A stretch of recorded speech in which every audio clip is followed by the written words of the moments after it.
Namaste. Esto es Yoga, Filosofía y un Café con Arjuna. Bienvenidos.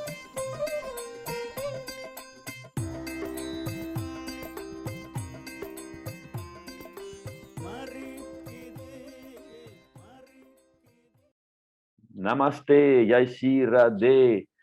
Yo soy Arjuna Das. Y yo soy Chintamani. Y esto es un episodio más de Yoga, Filosofía y un Café. Bienvenidos todos y estamos muy contentos de poder compartir con ustedes un espacio más de yoga, de filosofía, de silencio y palabras, como tendremos hoy la oportunidad de compartir con este excelente ser humano, sacerdote, escritor y caminante del sendero de la meditación, Pablo Dors. Así que bienvenidos todos. Y como en cada sesión vamos a tener la oportunidad de hacer nuestro espacio de silencio y de meditación, aunque sea corto, siempre es tan necesario, tan importante. Así que los invito a todos a sentarse con su espalda recta y cerrar sus ojos. Y ya sabes que si estás en tu coche, si estás manejando o en cualquier lugar donde no puedas cerrar los ojos, lo único importante es ir hacia adentro. Y regresa toda tu atención al espacio que ocupa tu cuerpo.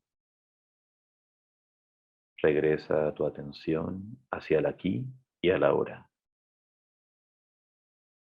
Regresa tu mente del pasado y la memoria. Regresa tu mente del futuro y la anticipación. Y toma conciencia únicamente del lugar donde estás sentado, donde estás sentada.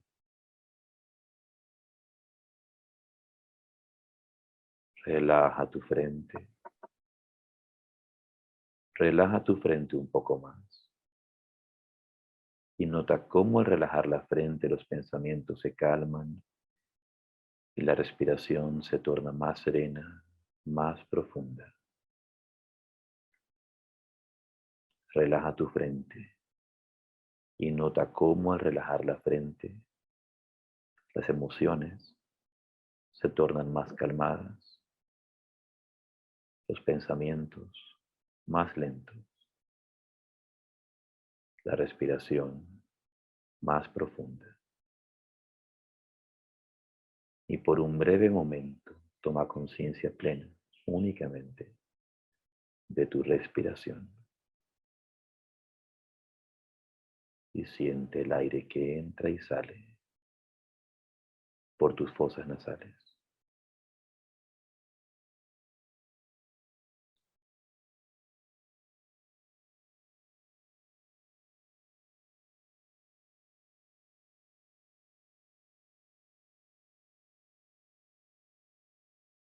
Siente el aire que entra y sale por las fosas nasales.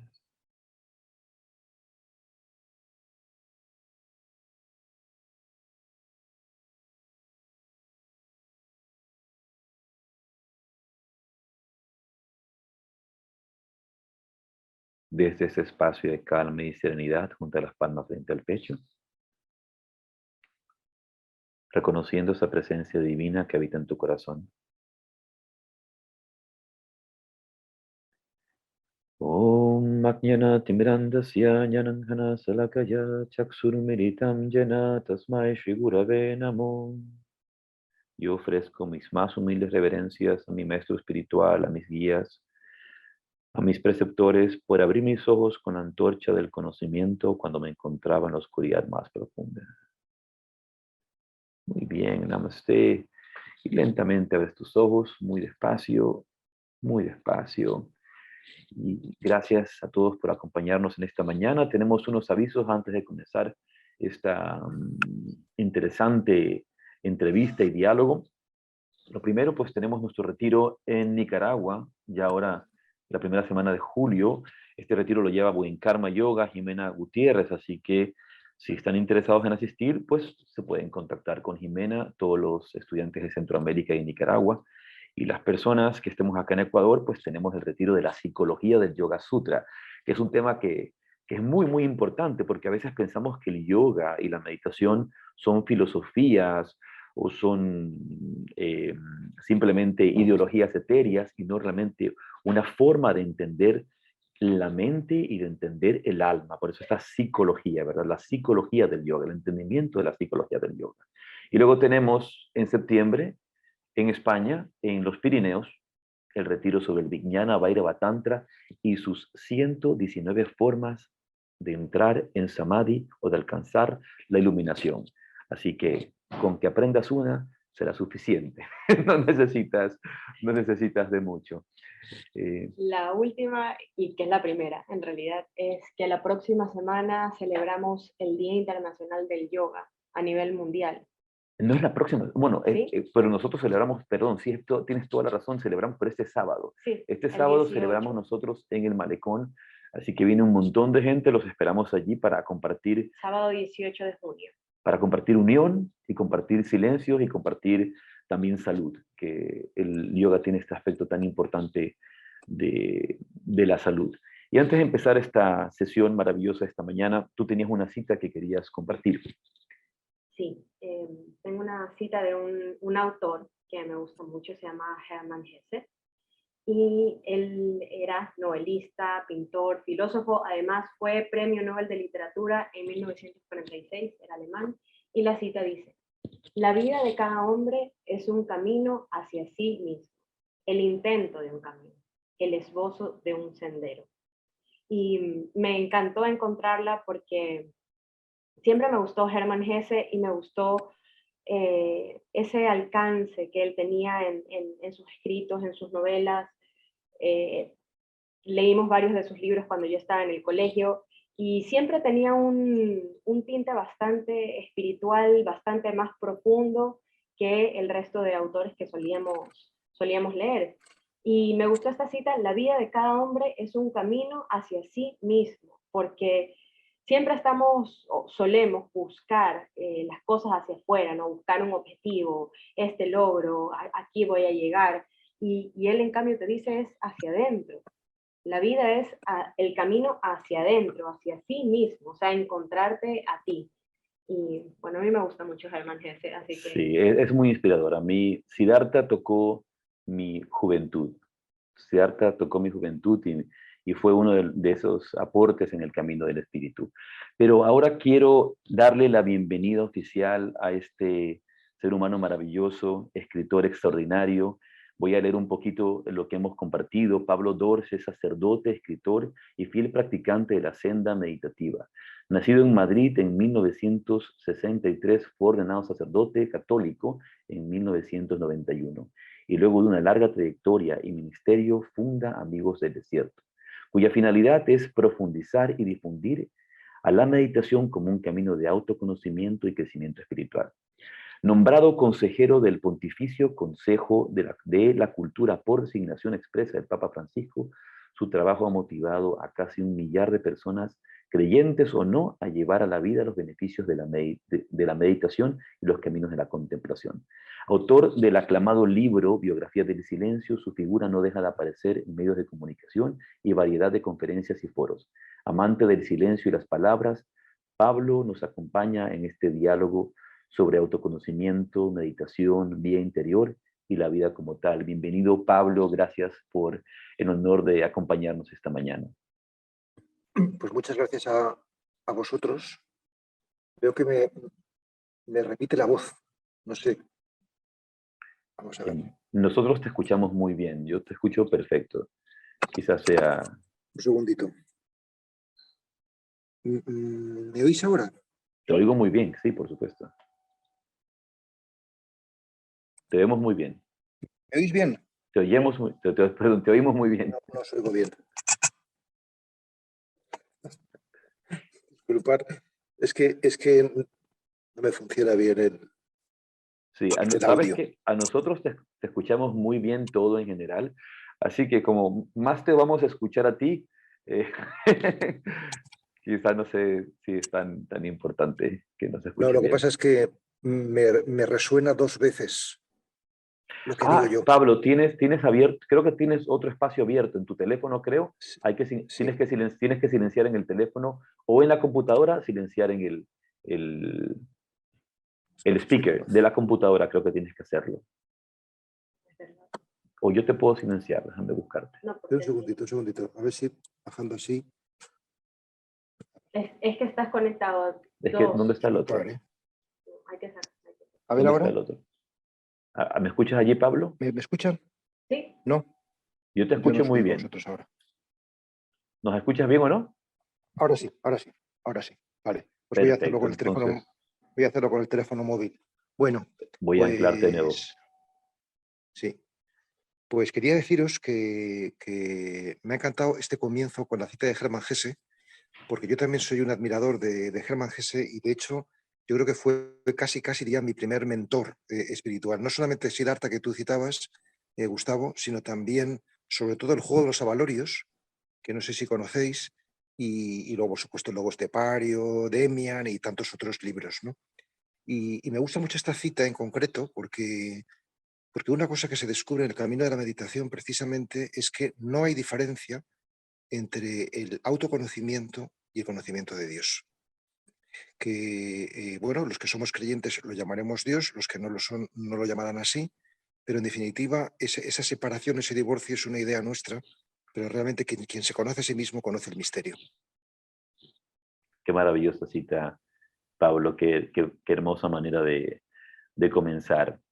Y realmente a mí me llamó mucho la atención, Pablo, cuando supe a través de ti. Primero quisiera agradecer a nuestro amigo mutuo, nuestro amigo en común, Henry Toral, que es el que nos ha puesto en contacto, digamos, físico a través de los correos y de la información. Y sin embargo, yo había escuchado ya hablar de ti, te había escuchado hablar, de hecho, y lo más interesante que es que al escucharte hablar nunca me imaginé que serías un sacerdote católico.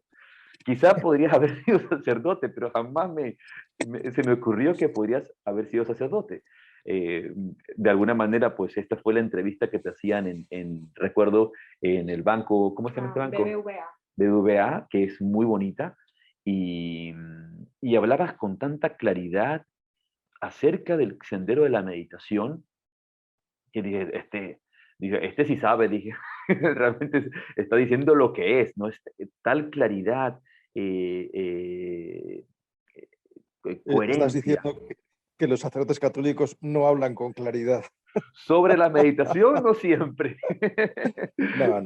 No, porque es verdad que en el cristianismo en general y en el catolicismo en particular, la experiencia del silenciamiento, que es la propia de la meditación, no digo que sea extraña, pero no es habitual, ¿no? Es decir, en el cristianismo se asocia la meditación con la reflexión, ¿no? Y como máximo, en el mejor de los casos, se consigue silencio exterior, pero no silenciamiento interior. Es decir, la meditación sin objeto, ¿no? Es raro, ¿no? De hecho, lo que yo estoy haciendo en España y también, bueno, en general en lengua española, para a los interesados en la práctica meditativa, es mostrar que no hace falta emigrar espiritualmente, aunque yo mismo lo he hecho, porque yo soy practicante del Zen durante 7 años, ¿no? Pero no hace falta emigrar espiritualmente porque en la propia tradición occidental están los instrumentos para la indagación interior, ¿no?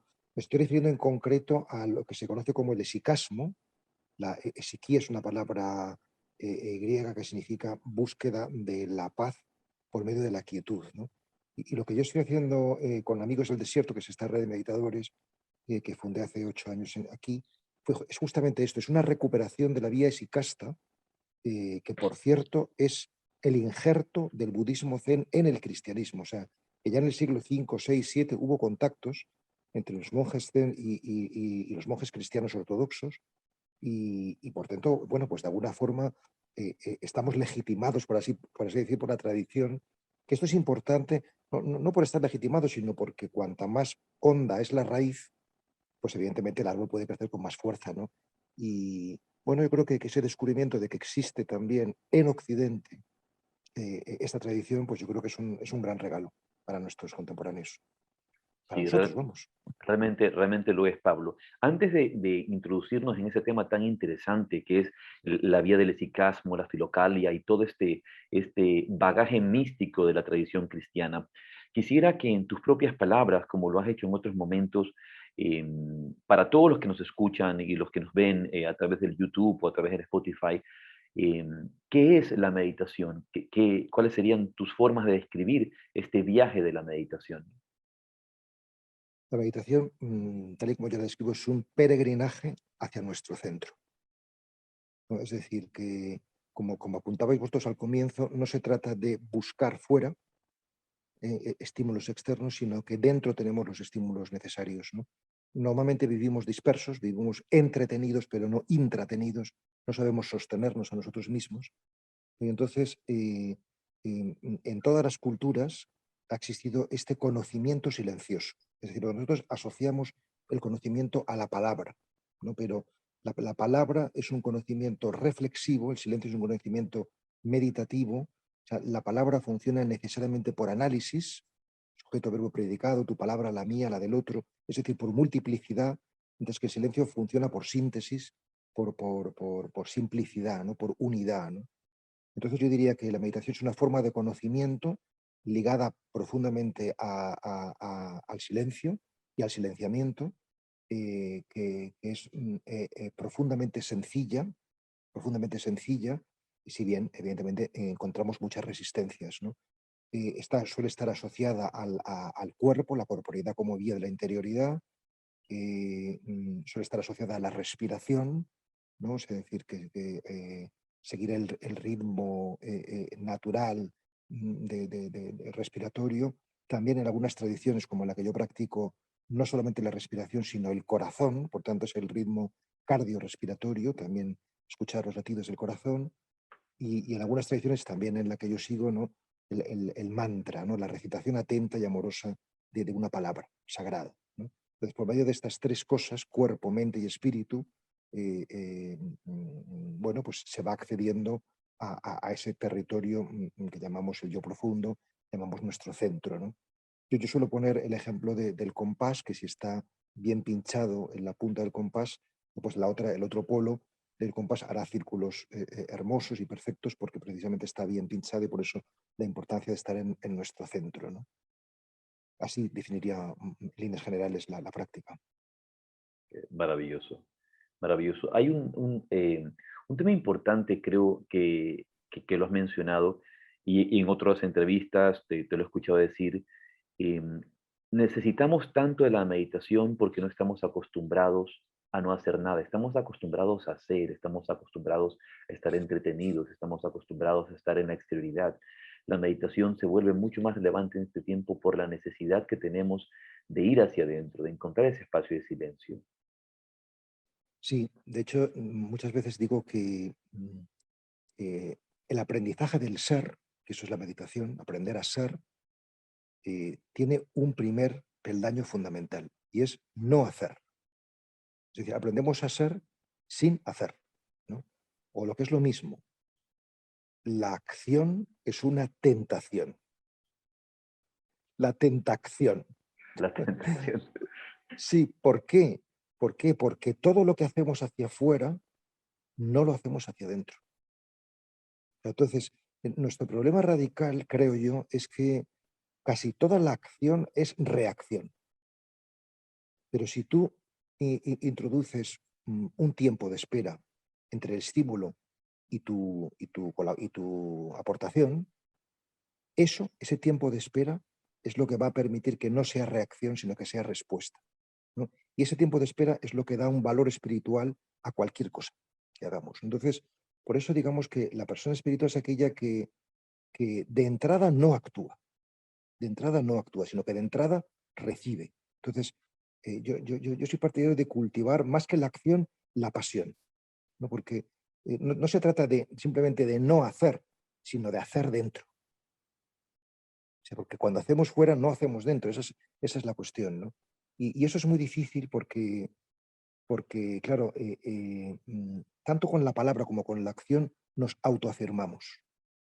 Es decir, que la palabra y la acción tienen un componente prometeico, un componente egoico muy importante, ¿no? Mientras que el silencio o la no acción no es egoico. Es decir, yo puedo presumir de que hablo o actúo mejor que tú, pero no puedo presumir de que me callo mejor que tú. Claro, y entonces justamente por ser un espacio no egoico, es un espacio de humildad estructural, y en esa humildad es en la que se mueve el espíritu a sus anchas, ¿no? Lo que le dejamos hacer. En estos tiempos, Pablo, donde nosotros estamos viendo una avalancha de maestros de meditación con 3 meses de experiencia, eh, coaches de todo tipo, donde ya todo el mundo en el Instagram y en las redes sociales es gurús, guías espirituales, pero difícilmente vemos esa necesidad de ese trabajo interior. Hoy día, y yo lo digo con mucho respeto también, veía publicidades, por ejemplo, en redes sociales que venden, dice, enséñale meditación a tus clientes, aprende para que enseñes meditación a tus clientes, o todo el mundo quiere hacer cursos de profesores de yoga o cursos los de aquí, pero realmente no están llamados al trabajo interior. La meditación no la aprendemos para enseñarle a alguien más a meditar. Y a la única persona que deberíamos enseñarle a meditar es a nosotros mismos, a nuestro trabajo interior. ¿Cuántas veces no estamos cubriendo nuestras carencias, cubriendo nuestras latencias, escondiendo con muchas máscaras todo lo que tenemos dentro y como tú has dicho antes, simplemente reaccionando como autómatas a cualquier cosa que sucede, sin observarnos? Y la meditación como tal y el trabajo espiritual comienza en esa autoobservación. Por eso, como tú también lo has citado, la primera fase de la meditación, cuando uno descubre esto, es ese combate interior, esa batalla interior, ¿verdad? Que se lleva a cabo, pero pareciera que de eso nos hemos olvidado en el mundo actual, ¿no? Ya en 3 meses ya estás iluminado y en 3 meses ya eres profesor de meditación. ¿Qué diría Dogen? Digo yo. Bueno, yo suelo poner un ejemplo muy, bueno, primero una anécdota que quiero contaros, y es que cuando yo empecé con la meditación así de manera más rigurosa y más así estricta, ¿no? O sea, digamos hace unos 20 años aproximadamente, un poquito menos, como 17, 18 años, ¿no? Yo empecé con el mundo del Zen. Yo tuve esa necesidad de viajar espiritualmente, de emigrar, porque no encontraba en la tradición cristiana. Luego el Zen me devolvió al cristianismo, ¿no? Entonces, mi primer maestro se llamaba Tenke Roshi, era un maestro budista holandés, ¿no? Conversábamos en inglés.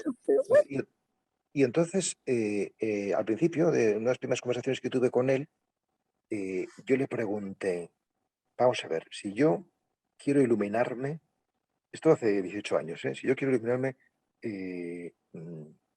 ¿cuánto voy a tardar? ¿Cuánto voy a tardar? Es que me estoy acordando ahora de otra anécdota que le dice el maestro al discípulo, ¿cuánto voy a tardar en iluminarme? Y le dice el maestro, 10 años. Y entonces le dice el discípulo, ¿y si yo me aplico mucho, mucho, mucho y me esfuerzo a tope, cuánto? Entonces 20 años. Bueno, pues a mí se ve que me vio muy verde este hombre y me dijo, 20 años vas a tardar. Entonces yo me quedé escuchando esto como si fuese una broma. Digo, bueno, este hombre me está tomando el pelo, ¿no? Con estos 20 años, ¿no? Pero ahora que estoy a punto de llegar a los 20 años de práctica, me doy cuenta, me doy cuenta de que quizás tenía más razón de lo que yo pensaba, ¿no? Es decir, si tú, por ejemplo, quieres ser abogado, quieres ser músico, por poner dos ejemplos muy, muy diferentes, ¿no? Desde que empiezas a estudiar hasta que tienes una cierta maestría, pues eso es lo que tardas. O sea, tú empiezas a estudiar a los 20 hasta los 40, 45, en fin, no puedes dar conciertos o no puedes estar en una sala penal defendiendo a tus clientes. Es decir, que tardas 20, 25 años. Pues entonces, este tema del trabajo interior, como mínimo, tiene que ser parecido, ¿no? O sea, que esto de iluminarse en 3 meses, o sea, que lo de los 20 años yo creo que es una buena referencia. Sí, sí, por supuesto. No, yo recuerdo esa anécdota y tú sabes, se la cuenta de muchas maneras. Una es, maestro, si yo medito todos los días 1 hora, ¿en qué tiempo me ilumino? Bueno, en 10 años. Y maestro, y si medito todos los días 4 horas, ¿en qué tiempo me ilumino? Bueno, unos 40 años, yo creo. Sí, exacto, sí, es esto mismo. Es esto mismo. Hay un tema interesantísimo, hay una cita que yo valoro mucho de Krishnamurti. Tú sabes, Krishnamurti, este gran maestro de la meditación también y de todo este despertar disruptivo, porque Krishnamurti busca rompernos todos estos esquemas que nos hemos creado, ¿verdad? Hay algo que Krishnamurti dice y que creo que es tan importante entender en este mundo donde estamos tratando de adaptar la meditación al mundo y adaptarnos al mundo con la meditación. Krishnamurti decía, no hay nada saludable en estar adaptado a una sociedad profundamente enferma. No hay nada saludable en estar adaptado a una sociedad profundamente enferma.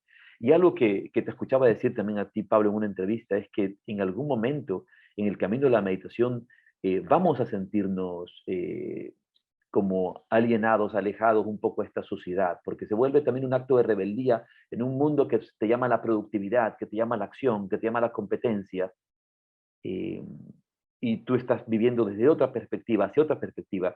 Es normal empezarse a sentir un poco desubicado en este espacio. Totalmente.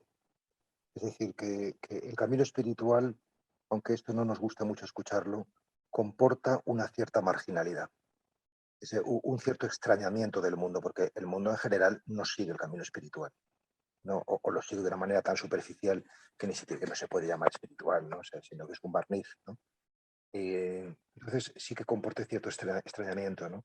Eh, mm, yo suelo citar mucho el Evangelio de la Transfiguración, donde dice Lucas: en aquel tiempo Jesús tomó consigo a Pedro, a Santiago y Juan y se los llevó aparte, a una montaña alta. Entonces, subrayo el aparte, ¿no? Es decir, que empezar un camino espiritual supone un cierto apartamiento del mundo. Luego se volverá al mundo, pero luego, ¿no? Es decir, que hay que subir a la montaña y cuando subes estás alejando del mundo, luego vas a bajar, ¿no? Pero entonces esa dialéctica entre mundo y Dios, o lo divino y lo humano, lo celeste y lo terrestre, pues es algo permanente, ¿no? Evidentemente aspiramos no a una separación, sino a una integración, ¿no? Pero esa integración no es pacífica, sino que supone, como tú mismo apuntabas antes, una lucha, un combate, ¿no? Así lo ha testimoniado la tradición y realmente, aunque sea con toda modestia, sí puedo testimoniarlo yo mismo. Pablo, yo creo justamente que por eso que acabas de decir y lo que acaba de mencionar Gustavo, de que es una alienación, te puedes sentir marginado, fuera de la sociedad. Por eso son tan importantes estos grupos, estas comunidades, en que, ok, nos juntamos y estamos en este mismo camino espiritual, o nos juntamos a meditar, o sabemos que nos tenemos los unos a los otros. Sí, yo también creo que hay dos claves para la perseverancia, digamos, con garantía, con cierta garantía, y son que el camino sea guiado y acompañado, ¿no? Guiado quiere decir que tú sigas unas pautas de un maestro, de una tradición, o sea, que en definitiva apuestes por un camino concreto, no estés picoteando o flirteando con unas cosas y con otras, ¿no? O sea, la guía de quienes nos han precedido, ¿no? Esto es fundamental porque esto es lo que da el valor de la tradición, de que no nos inventamos nosotros las cosas, sino que bebemos de quienes ya han bebido de la fuente, ¿no? Y que de alguna manera pues, nos han allanado el territorio o el terreno, ¿no? Y luego lo que acabas de apuntar tú misma, ¿no? Y es la comunidad, la sangha, el grupo que nos protege, ¿no? Pues del subjetivismo o de la aristocracia interior, ¿no? De creer que porque tú haces un camino pues ya estás por encima de la pobre humanidad que está enfangada, ¿no? O sea, aparte que, mira, hay un criterio muy bueno para saber si realmente tu camino meditativo está siendo lo que tiene que ser, y es si te genera compasión, si te genera más humanidad, ¿no? Si te hace más cercano a las personas, ¿no? Si de alguna manera pues te crees superior o, bueno, pues es un mal signo, claramente. Una de las cosas, Pablo, que has mencionado y que es tan importante, hoy en día todo el mundo quiere ser maestro, pero nadie quiere seguir un maestro. Y la importancia que es realmente tener una guía espiritual, un maestro. De repente dice, lo voy a seguir por tanto tiempo hasta que ya pueda hacer mi negocio, por así decirlo, porque nos hemos metido mucho en el mundo del marketing de la meditación, en el mundo del marketing del yoga. Y realmente esa actitud de seguir un maestro no es por el maestro en sí, sino porque uno es discípulo, porque realmente tienes la disciplina y la humildad de seguir la enseñanza, ¿verdad? Una de las cosas que creo que es esencial es tener un maestro, pero también a veces no queremos tener cualquier maestro y nos ponemos estas fantasías de que queremos tener a un Ramakrishna, a un Ramana Maharshi, o a un Yogananda, quién sabe, pues, maestros que consideramos seres casi etéreos y no queremos un ser humano que haya caminado un poco más el sendero. Pero la importancia del maestro Y junto con esto, si nos podrías contar un poco de tu encuentro con Franz Jalix también al hablar de la importancia del maestro. Yo, para que la gente que nos escuche, que no tiene un maestro claro, quede tranquila, yo les diría, si estáis en el camino espiritual, el maestro aparece en el debido momento. Es decir, cuando uno está realmente preparado, ¿no? Yo empecé el camino espiritual muy joven, o sea, con 20 años, o incluso antes, pero vamos, con 20 años ya como un inicio oficial. Si bien realmente no puedo decir que lo comenzara de verdad como la prioridad absoluta hasta los 40. O sea, que perdí 20 años haciendo el tonto, como nos pasa, como nos pasa a casi todos, ¿no? O sea, que estamos, pero no estamos. Como dice Yarix, estamos en el caso de cristiano, ¿no? Estamos en las cosas de Dios, pero no en Dios, ¿no? Es decir, que importa más pues, hacer cosas, ¿no? Pero no realmente estar con Él, ¿no? O sea, que es de lo que se trata, ¿no?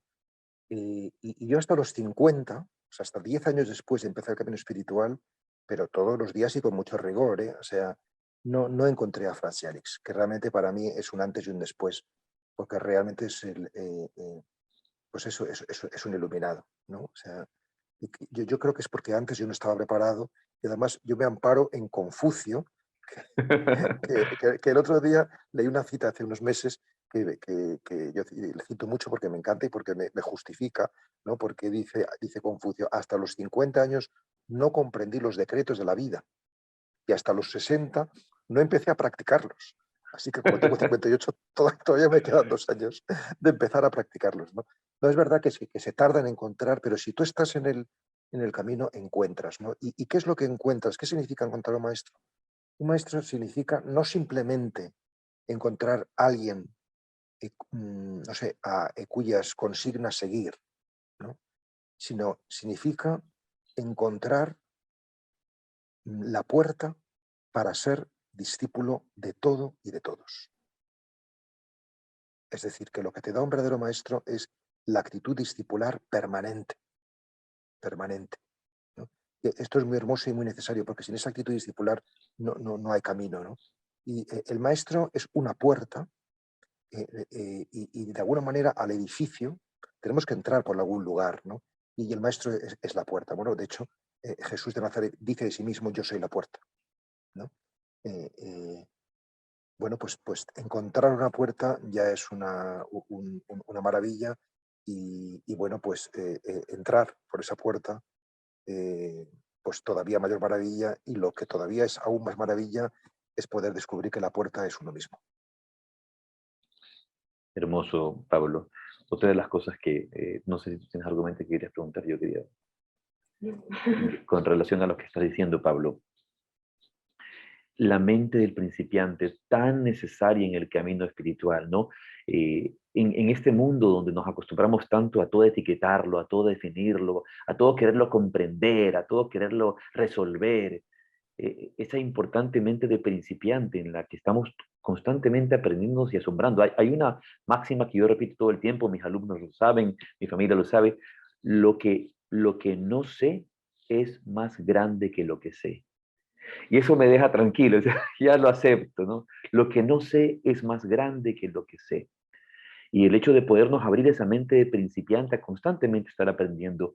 Y es ser discípulo, todo el tiempo ser discípulo. O sea, yo creo que lo que sucede, lo que a mí me va sucediendo, o sea, de manera muy paulatina, eh, me atrevo a decirlo, es que te deja de preocupar no comprender, te deja de preocupar. Tu foco no está en la comprensión de las cosas. Estás demasiado preocupado con vivir como para perder el tiempo en pensar. Esa es la cuestión. O sea, es decir, que realmente cuando a mí me dicen Dios, yo suelo decir, Dios es la menor de mis preocupaciones. Ya estoy demasiado preocupado con los hombres, ¿no?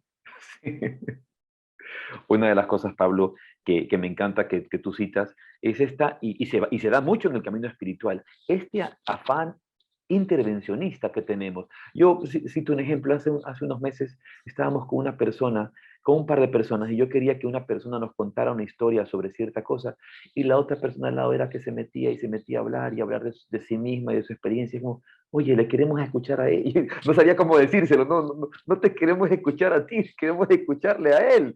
Entonces, pero ese afán que tenemos, ¿no? De ese ego que siempre quiere hablar, intervenir, decir. Yo suelo decir también algo que yo practico, y es cuando estés en grupo, o estés incluso también en un tú a tú, da igual la conversación, y te entren ganas de decir algo, no lo digas. O sea, retén las ganas de intervenir, ¿no? Y si lo haces, vas a descubrir prácticamente siempre que era mucho mejor no haber intervenido. Es decir, que casi siempre nuestras intervenciones son autoafirmativas. Son simplemente como estos emoticonos que se envían que simplemente pues es para decir que uno existe, ¿no? Que uno está allí, ¿no? O sea, levantar la mano, y tal, pero realmente, bueno, creo que está demostrado incluso desde el punto de vista estadístico, ¿no? Que el 90 y tantos por ciento de las comunicaciones de WhatsApp no tienen contenido. O sea, realmente no importa lo que se dice, simplemente que se dice algo, pero no lo que se dice, ¿no? Pues yo creo que esto que pasa con los emoticonos y con la comunicación por WhatsApp en general es lo que nos pasa en la comunicación normal, ¿no? O sea, que casi todas las intervenciones son autoafirmativas, por tanto egoicas, pero realmente no contribuyen al diálogo y no suponen una, no sé, una verdadera escucha, ¿no? Es un drama, ¿eh? Es un drama. O sea, yo creo que todo lo del tema de la meditación es importante precisamente para aprender a escuchar. La meditación es una escuela de escucha, ¿no? Y sin eso no nos enteramos, claro, estamos demasiado metidos en nuestra rueda, ¿no? En nuestra espiral, ¿no? Claro, yo le conversaba a Claudia, le decía a ella, a veces cómo nos encontramos con personas, tú les dices, ah, hola Pablo, ¿cómo estás? ¿Qué tal todo? Estuve recién en Barcelona. Y tú en vez de preguntarme cómo me fue en Barcelona, ah, yo estuve en Madrid. ¿Cómo? ¿Por qué no me preguntas? Muchas veces preguntas, hola Pablo, ¿cómo estás? Yo estoy bien, mira, o sea, nunca dejaron que respondiera cómo estabas. Sí, sí. Nos reímos, pero es un drama. Sí, Es una tragicomedia. Sí, lo es y difícilmente. Y ahí viene, por eso yo digo, la meditación nos alcanza a todo momento de nuestra vida y a todo lugar de nuestra vida, porque en todo aspecto la meditación nos puede dar las herramientas para vivir la vida y no pensarla, para vivir la vida y no quererla resolver, sino dejar que la vida sea, Pablo. sí, es algo misterioso, pero yo suelo decir, igual que tú te tomas una medicina y sin conocer los componentes químicos, porque tú no eres químico, no sabes todo, en fin, todo lo que está compuesto ese medicamento te ayuda, te cura o te alivia, no, pues la meditación pasa igual. Aunque tú no sepas bien por qué funciona y cómo funciona, si tú introduces esta práctica funciona. Es decir, si tú te pones en el camino se hace en ti. Esta es la cuestión, ¿no? O sea, y ponerse en el camino significa, como también he repetido muchas veces, tener un horizonte al que mirar y un suelo que pisar, las dos cosas, ¿no? Entonces, cuando tenemos horizonte, cuando tenemos suelo bajo nuestros pies, estamos bien. Pero cuando no tenemos horizonte, no tenemos suelo, no estamos bien, ¿no? Entonces, si nos colocamos ahí, ese cada día dar un paso es lo que nos salva. Eso es lo que nos salva.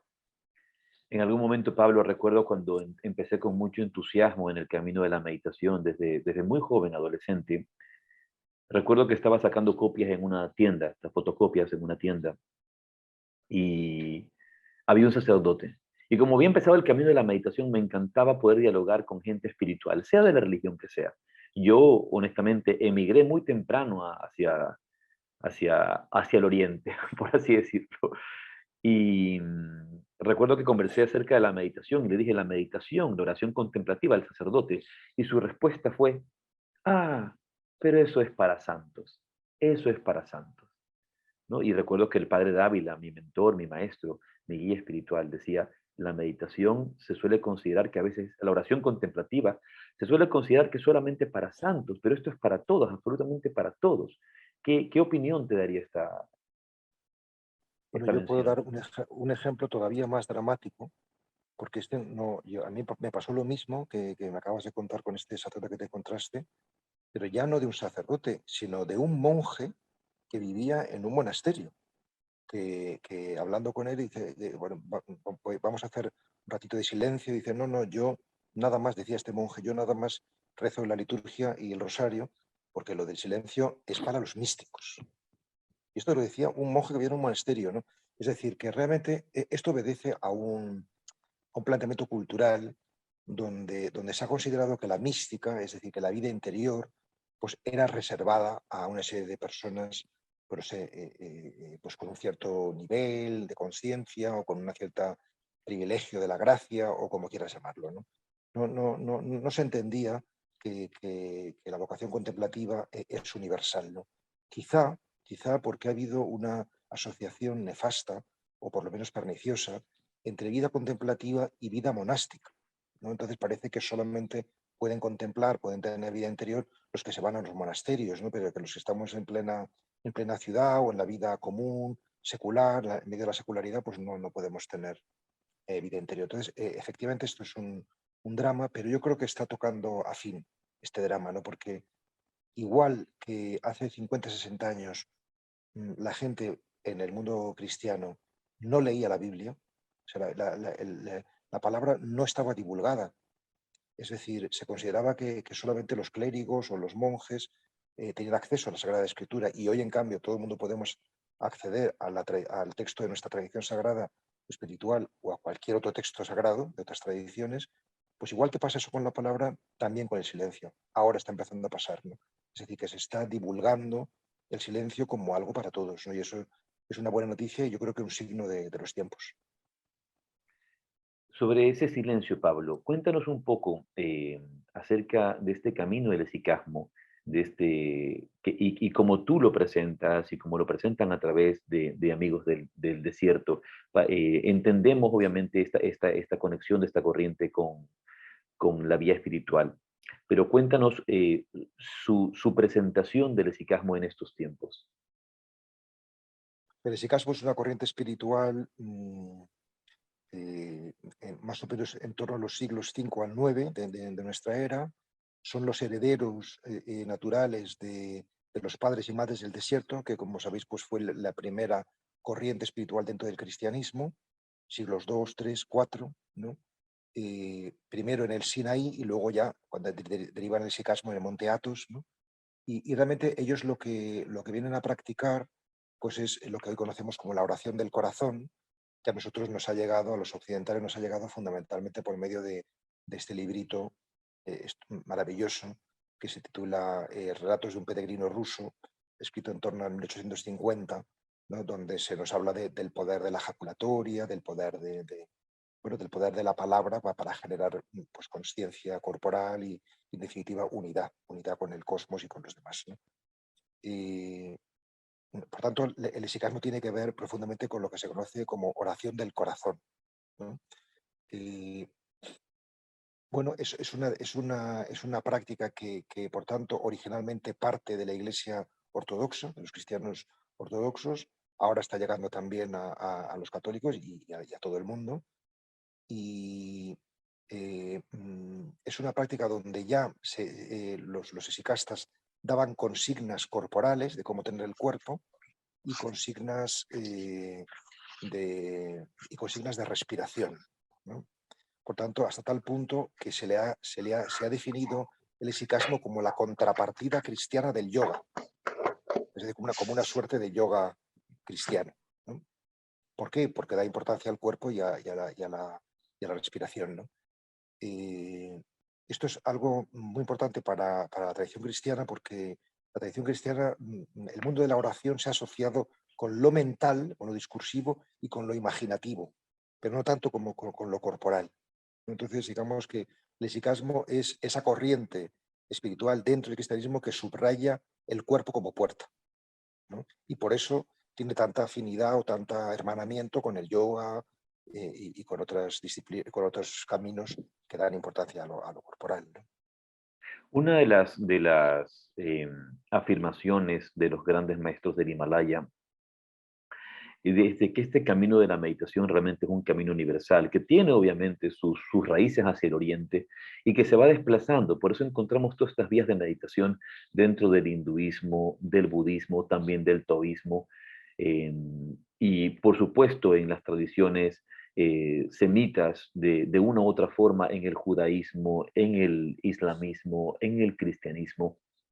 El mismo padre Anthony de Melo citaba que para él no cabía duda de que esta tradición que nosotros hemos tomado en la cristiandad de la oración de Jesús, de la oración del corazón, tiene sus raíces en la India, dice que en las tradiciones meditativas de la India, tú mismo lo has citado en este contacto que han tenido anteriormente con las corrientes, ¿no? Hay incluso tradiciones que hablan de que el famoso Amonio Sacas no es sino una forma helénica de llamar a Sakai Muni, un seguidor de las enseñanzas del Buda en las escuelas de Alejandría. Y todo este contacto a ciencia cierta no podemos saber cómo, no podemos saber con exactitud cómo se da, pero hay este diálogo fecundo entre tradiciones en el pasado místicas, pero creo que más allá de eso, el silencio es universal. Y si hablamos, por ejemplo, de la misma palabra yoga, la palabra yoga significa unión por un lado, y Patanjali la va a describir en cambio como silencio.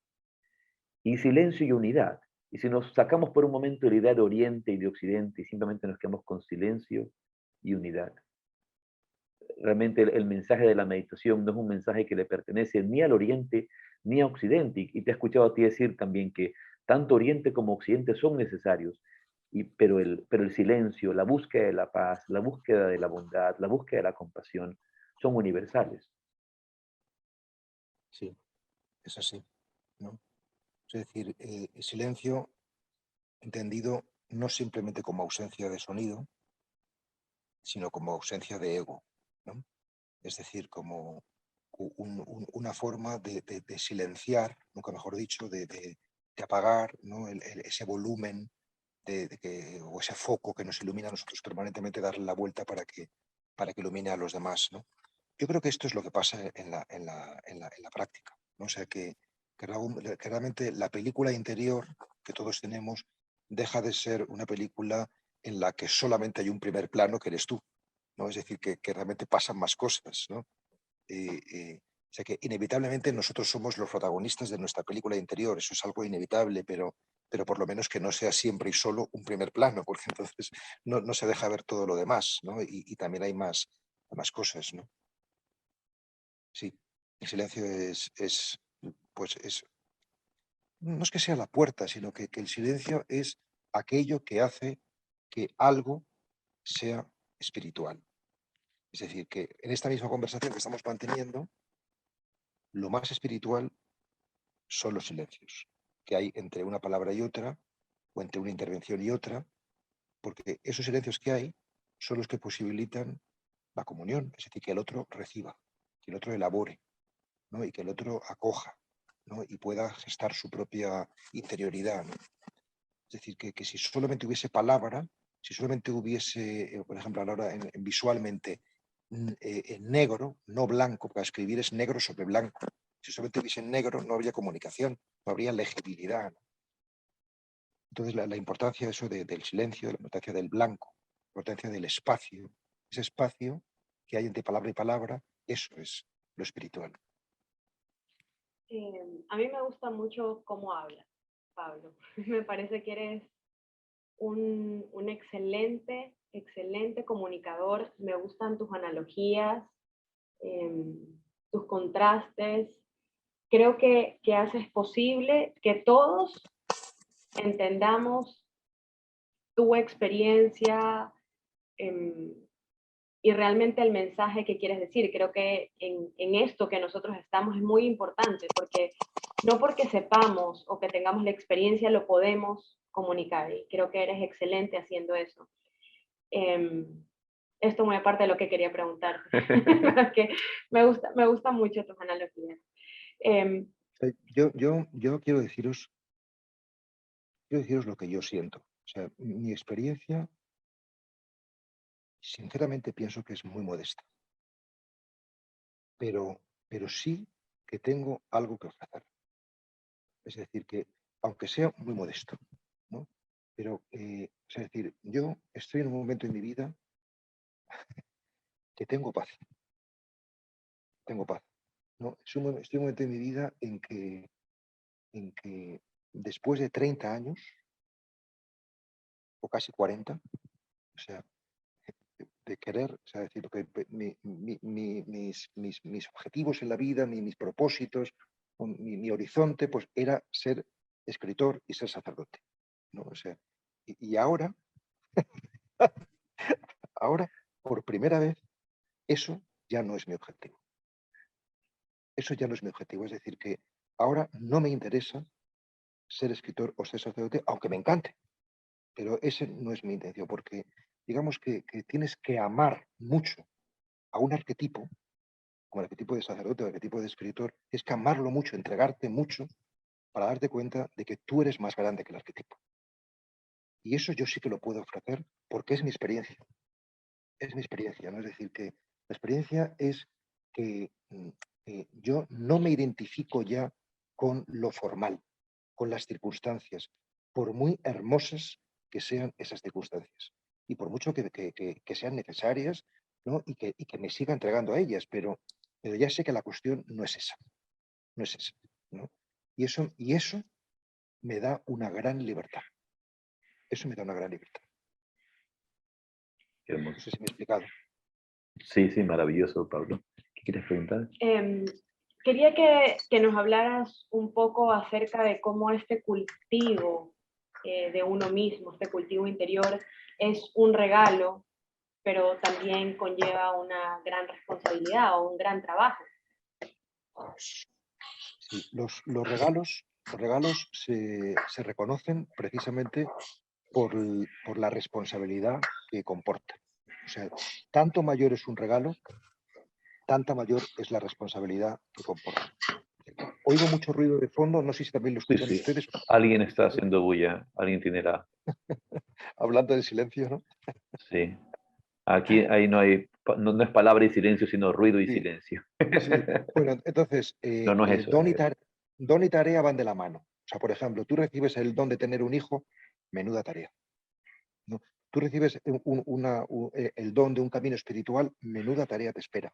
Entonces, cuanto mayor es el don, más te pone a trabajar, más te pone a trabajar, ¿no? Es decir, que, no sé, es por ejemplo como el camino del arte, ¿no? El camino del arte o de la escritura, ¿no? Que la gente piensa, qué suerte que escribes bien. En realidad uno no escribe bien, o sea, uno lo que hace fundamentalmente es escribir mal, ¿no? Lo que pasa es que después de 100 páginas o de 1000 mal, pues hay una frase más o menos decente, ¿no? Y esa es la que das a conocer y te digo, qué bonito, pero claro, porque no ven las 1000 páginas de porquería que has parido, ¿no? O sea, entonces, claro, entonces, escritor es el que persevera soportando su propia estupidez, ¿no? Y meditador lo mismo, o sea, el meditador es aquel que se sienta, se encuentra con su precariedad, con su vanidad, con su dispersión, ¿no? Y si tú soportas todo eso, poco a poco vas llegando, ¿no? O sea, nace una flor en medio de un estercolero, ¿no? Pero esa flor merece la pena, pero no se puede negar el estercolero, ¿no? O sea, entonces también agradeces el estercolero porque te das cuenta de que dentro de lo horrible que es, ha posibilitado el nacimiento de una flor. Y eso es muy hermoso.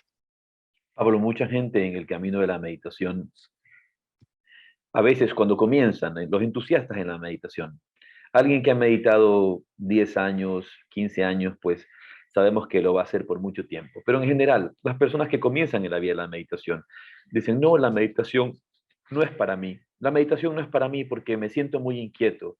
La meditación no es para mí porque me siento muy distraído. Yo suelo decir, bienvenido al club, ¿no? Porque eso es algo que sucede, es algo que pasa. Eh, ¿Qué palabras podrías compartir con aquellas personas que están interesadas en el camino de la meditación? Las primeras, en este campo de la inquietud corporal, de la inquietud mental, del sentir, de llegar a pensar incluso que la meditación no es para ellos porque sienten inquietud o porque están distraídos. Es verdad que la llamada espiritual, o sea, la voz que nos impele a sentarnos, a buscar, a meditar, es muy misteriosa. Es muy misteriosa, ¿no? Porque hay excepciones, pero habitualmente no es un camino gratificante. No es un camino que te gratifique a corto plazo, ¿no? Al menos en mi caso ha sido así. O sea, yo creo que por lo menos los 5 primeros años no tuve la menor gratificación. O sea, es por obstinación, que es una palabra muy querida en el vocabulario de Hermann Hesse, por cierto, o por tenacidad, o por determinación, que diría Teresa, ¿no? Esa, pero es verdad que es muy misterioso, ¿no? ¿Por qué? ¿Por qué se persevera? O sea, yo diría que hay dos cosas muy importantes, que son que también hemos hablado ya en cierta medida en esta conversación, que son la constancia y la humildad, ¿no? Humildad para seguir un camino, una propuesta, que ya lo hemos comentado, ¿no? Y constancia porque realmente el camino se hace todos los días un paso, unos cuantos pasos, ¿no? No vale caminar hoy y luego dejar 3 meses sin caminar porque eso no sirve para nada. Entonces, constancia y humildad son las dos únicas virtudes realmente imprescindibles para poder empezar la práctica, ¿no? Pero, ¿qué diría a los que se desaniman, ¿no? Pues que estén cerca de otras personas que están en este camino, porque, porque necesitamos de los demás, ¿no? Los demás nos van a dar aliento, nos van a dar fuerza para continuar, ¿no? Eh, eh, mm, yo creo que todos estamos llamados a la interioridad, quizás no todos estamos llamados a tener lo que llamamos la práctica de la meditación, porque la práctica de la meditación se inventa porque no somos capaces de vivir interiormente si no es con una disciplina muy concreta. Pero si tú eres capaz de estar sentado sin hacer nada, tranquilamente, puedes no meditar. Pero casi nadie es capaz de estar sentado tranquilamente sin hacer nada. Como se Se dice puede en el, leer, sí, como se dice en el taoísmo, Chin Wi Wu Wei, el hecho de sentarse quieto sin hacer nada, sin esa vía de la productividad, ¿no? Sin esa idea de querer lograr, sino sentarse quieto sin hacer nada. Y creo que es como Dogen también, el Zen, va a hablar de la meditación en el Soto Zen, ¿no? De sentarse sin ninguna expectativa. sí. En la tradición cristiana, yo creo que no es casual que la Iglesia, por ejemplo, haya insistido tanto en la importancia del culto dominical, ¿no? O sea, es decir, que se habla de trabajar de lunes a viernes, de descansar el sábado y de contemplar o dar culto el domingo, ¿no? O sea, entonces, ¿esto qué significa? Significa que lo previo a la contemplación, al camino espiritual, es el descanso. Es decir, que si nos saltamos el sábado, si nos saltamos el descanso, si no dormimos bien, pues no podemos contemplar, no podemos dar culto, ¿no? O sea, culto, cultivo, ¿no? Y el culto es cultivarnos, ¿no? Cuidarnos, podríamos decir, para que sea más legible, ¿no? Entonces, claro, la sociedad de productividad que tú estás apuntando es aquella en que ya no diferencia el lunes, martes de sábado y domingo. Siempre estamos trabajando, siempre estamos produciendo, ¿no? Entonces, saltarse eso, saltarse el necesario descanso, es lo que impide, ¿no? O sea, pues fíjate cómo descansamos, pues viajando, pero los viajes son un estrés, porque al final tienes que conocer muchos sitios, entonces prácticamente es un trabajo, viajar es un trabajo, ¿no? Entonces hemos perdido el concepto de disfrutar, ¿no? Que también es, o sea, yo creo, no el miedo a la libertad que decía Erich Fromm en los años 70, ¿no? Sino que yo creo que nuestro verdadero problema, aunque pueda parecer una broma, lo que voy a deciros es que nuestro verdadero problema es el miedo al disfrute, el miedo al placer. O sea, tanto miedo, por ejemplo, tiene la Iglesia al placer que no lo llama placer, lo llama el gozo, para que suene, para que suene Eufemismo. mejor. Sí, o por ejemplo, en vez de decir masaje, dice unción, porque ya unción, pero la Claro, unción Significa claro. es que un lo masaje, disfruto. claro, es un masaje con. Es decir, ¿por qué este elogio al disfrute, ¿no? Porque cuando estás realmente disfrutando, estás olvidado de ti. O sea, por ejemplo, la experiencia sexual, por poner un ejemplo muy claro de disfrute, ¿no? O sea, es decir, si una experiencia sexual de verdad, no estás en ti mismo, estás en la experiencia de la unión, ¿no? O sea, por eso siempre erotismo y misticismo son los paradigmas del disfrute, ¿no? Y eso es lo que más miedo nos da, en el fondo, ¿no? Y por eso lo hemos demonizado, ¿no? Pero en definitiva, es a eso a lo que aspiramos, ¿no? A la unión con el ser amado y a la unión con el universo, que es el misticismo. Qué hermoso, Pablo.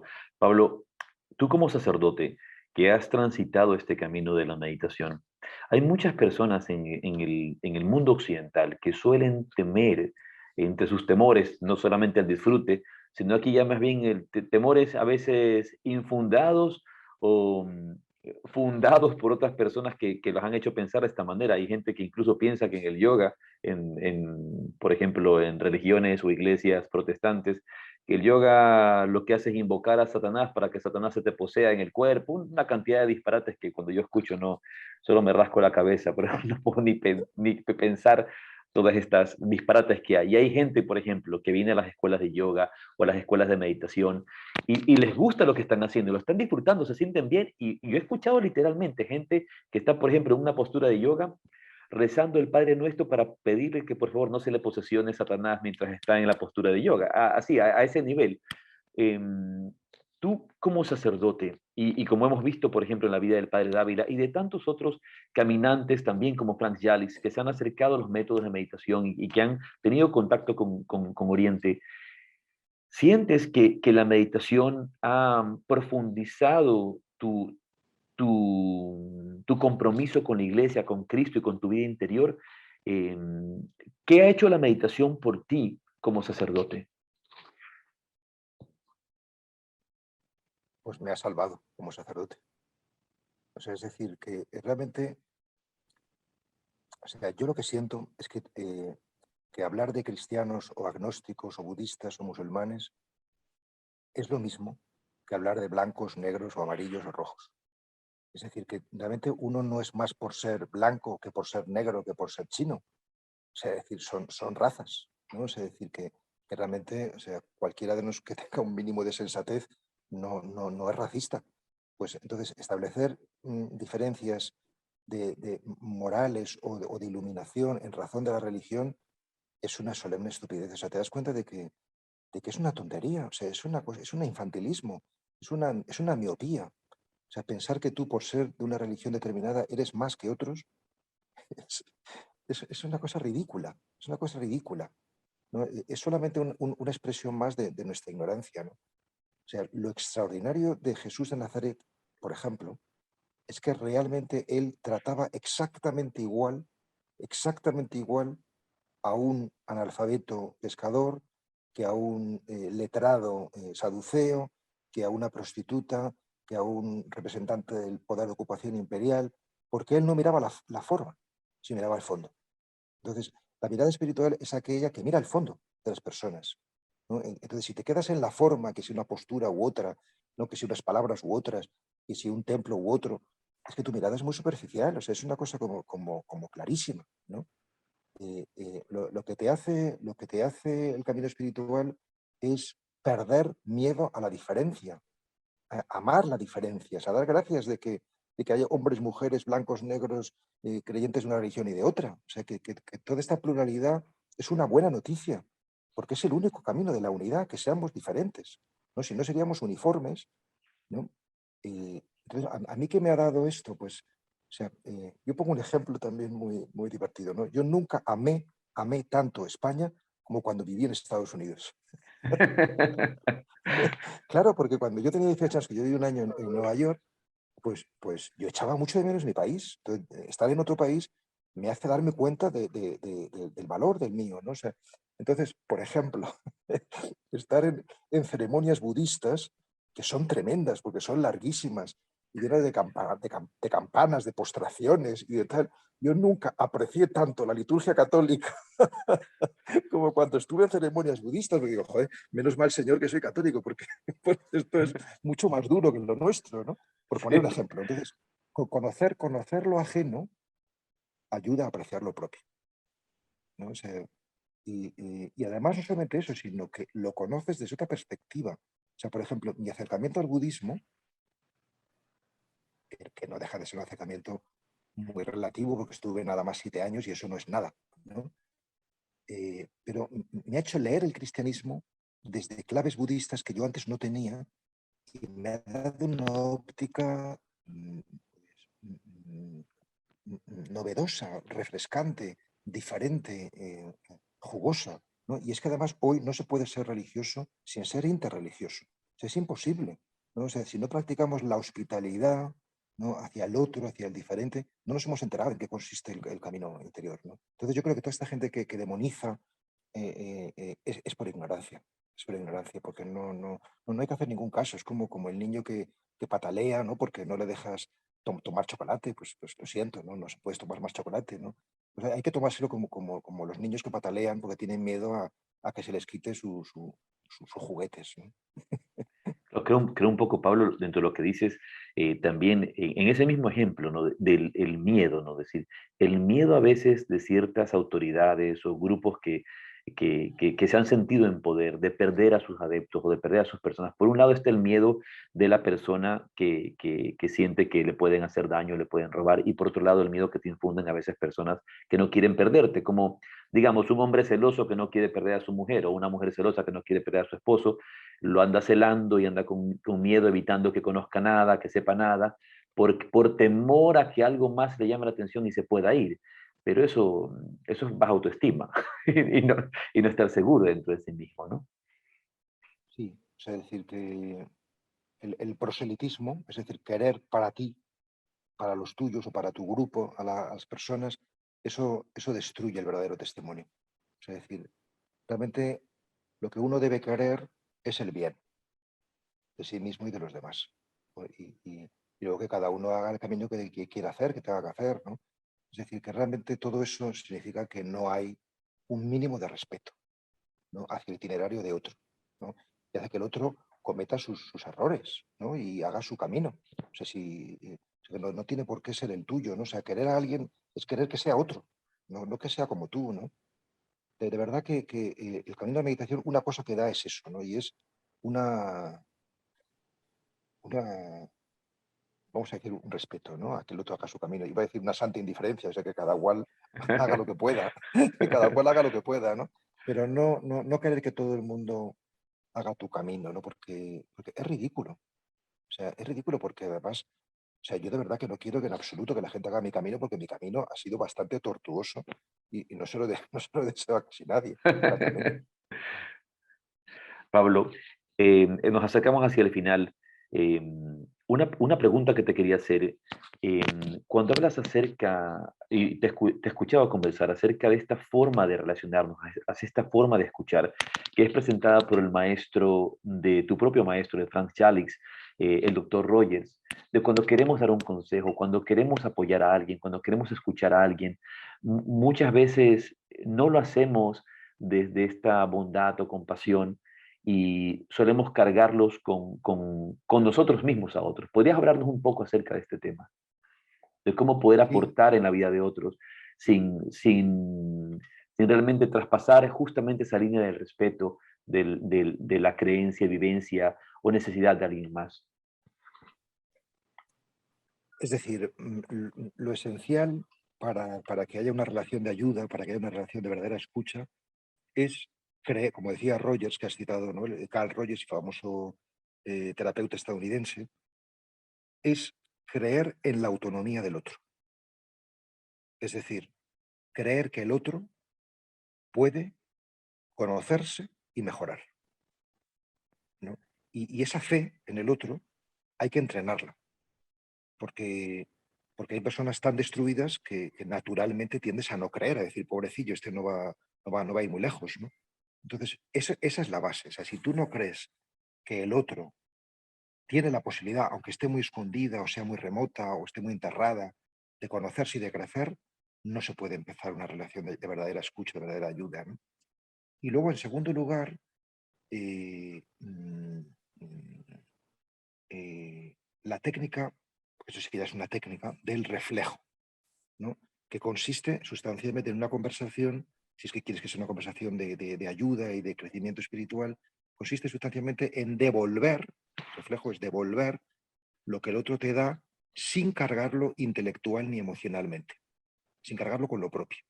Entonces, si por ejemplo tú me dices estoy muy triste y yo te digo, pero no estés triste porque tienes una compañera que te quiere mucho, unos hijos estupendos, un trabajo maravilloso, pues te estoy discutiendo intelectualmente lo que estás diciendo, ¿no? O si tú me dices, estoy triste, y yo pienso para mí, pobre hombre, está triste, ya estoy cargando emocionalmente lo que tú me has dicho, ¿no?